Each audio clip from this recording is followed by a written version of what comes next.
5 seconds left. I think Neil's waiting to take it over, and sir, it's yours. Well, there you go. I've always been curious about the voices you're hearing in your head. And, now I know. All right, thank you, Stuart, very, very much. And I'm hearing in my IFB the same thing that we're going to be hearing from the President of the United States very soon, that the Vice President has to sort of tap dance a little bit here ahead of hearing from his boss, the Commander-in-Chief. When the President does speak, we'll, of course, let you know he's speaking to the NRA. First President to do so since Ronald Reagan in that capacity as a sitting president. Many former presidents have addressed the group and those who want to be president, but this is a signature moment, and we are following it closely because it does follow in the heels of that much better than expected GDP number we got for the first quarter that showed us sprinting ahead at about a 3.2% annualized rate. That was a lot stronger than originally expected. So was the consumer component. In other words, what you and your family are spending at home. That was pretty good. Also, general business cap spending, again, an investment in the future, also very strong, a multi-year high there. We're going to get into all of that, and the president will no doubt be bouncing on a lot of that. Right now, the industrial's up about 26.75 points on these developments. We've got the National Republican Conference Committee's Matt Gorman joining us, Democratic strategist Capri Cafaro, and, of course, Fox News contributor Katherine Timpf. Capri is someone who just watched, Joe Biden join the parade of those who want to be the next president of the United States. One of the messages he's been bounding is, I guess, it's about more than the economy. It's about the tone out of the White House. And what he just said on The View and what he echoed yesterday in his remarks is, I will set a better tone. What do you think of that? I think that Joe Biden obviously is trying to make this race, at least on his behalf, about hope versus fear and good versus evil. He does run a risk, though, I think, taking that tact. And here's why. One of the reasons why Joe Biden has been perceived as more competitive is because he's someone that, has been seen as able to connect with the Trump crossover voters in places like Scranton, Pennsylvania, where he's from, in places like I'm from, Ohio, et cetera, in the Rust Belt. And when you're focusing on this hope or this good versus evil, you, by extension, are saying, hey, Trump voters, you are also on the side of evil. How are you supposed to get those people back on your side if you're kind of saying, look, you've supported somebody whose agenda is evil? If I am Joe Biden or anybody else in this race, and if I'm congressional Democrats, it's hard to run against the economy, but I would do things like focus on health care, focus on Social Security solvency, and get on board with things like making the individual tax cuts permanent so you have some ownership in the strength of the economy. Matt Gorman, I'm also wondering, since it's about electoral votes, and the president was able to take traditionally Democratic states, about 5 of them, and make them Republican states with that 70,000 vote gap in those states. Many argue he could take Pennsylvania back for Democrats as a former Scranton resident, that is something that he could deliver. Do you buy that? No, there's absolutely no evidence of that. It's a theory, but it's exactly that. It's a theory. Let's face it. Every time he's run for president before, he's melted down almost instantaneously. He had some success, but only when Barack Obama was at the top of the ticket. That's a very different circumstance. I think he's going to regret this decision. His candidacy is going to force the Democratic Party to have to rehash a lot of issues in the past that it thought it's already dealt with. Crime, the Anita Hill hearings, banking. Look, it's not a good issue set for Joe. I think he's in the Democratic version of the friend zone. They like him. They want him to campaign for them. They want him to raise money for them, but they're not in love with him. Well, they do want to win. And on paper, speak for yourself. He's the guy, right? I mean, what they're saying, Kat, is in the end, well, he doesn't ignite our passions like some of these other candidates. Are they so, vituperative about Donald Trump that anyone who can beat him is good enough for us? And I think all our guests point out it's a little too early to tell whether he is that guy. But how do you think it sorts out?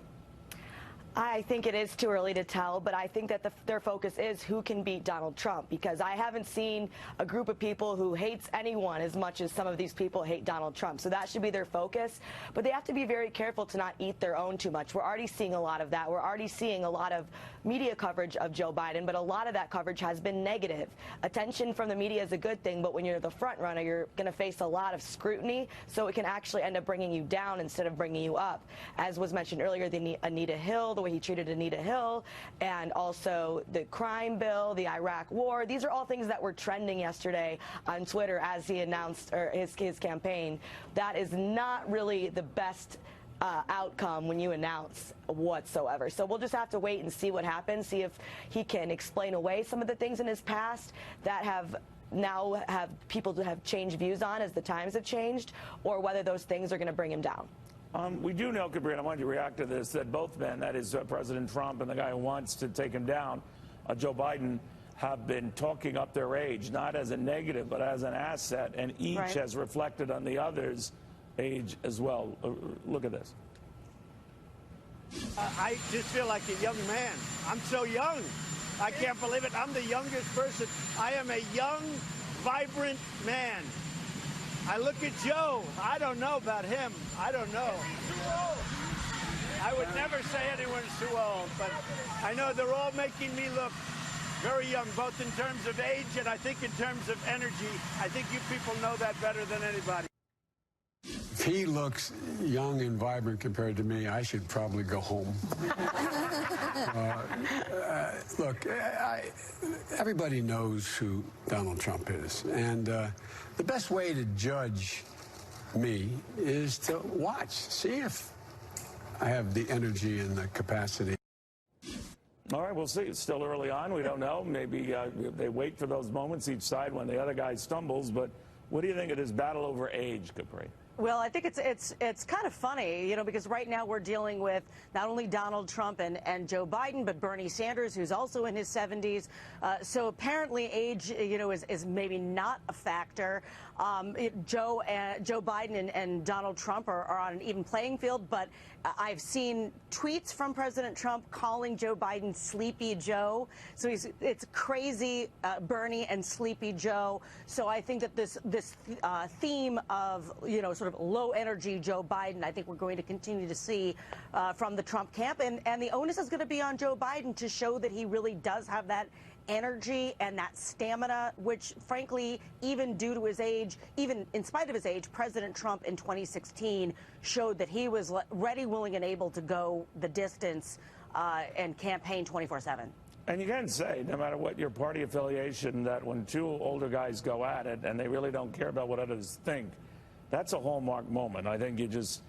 Yeah, well, don't forget, Joe Biden was ready to take Trump out behind the barn or something back in 2016, so we'll see. So it could be a media moment there.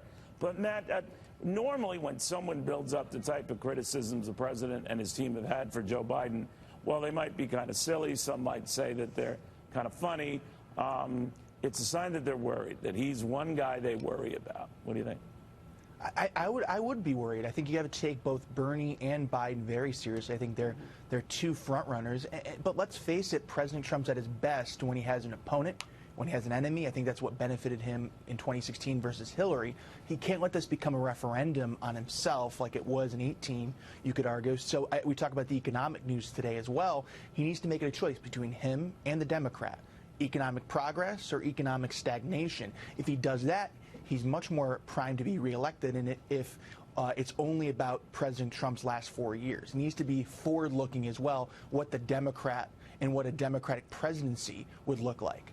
You know, when they polled various groups, Katherine Timpf, on the issue of age, the one group that didn't seem to have a problem with older people running, I thought immediately would be older people.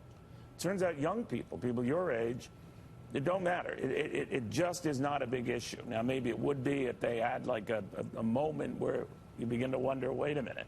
But that kind of surprised me. What about you?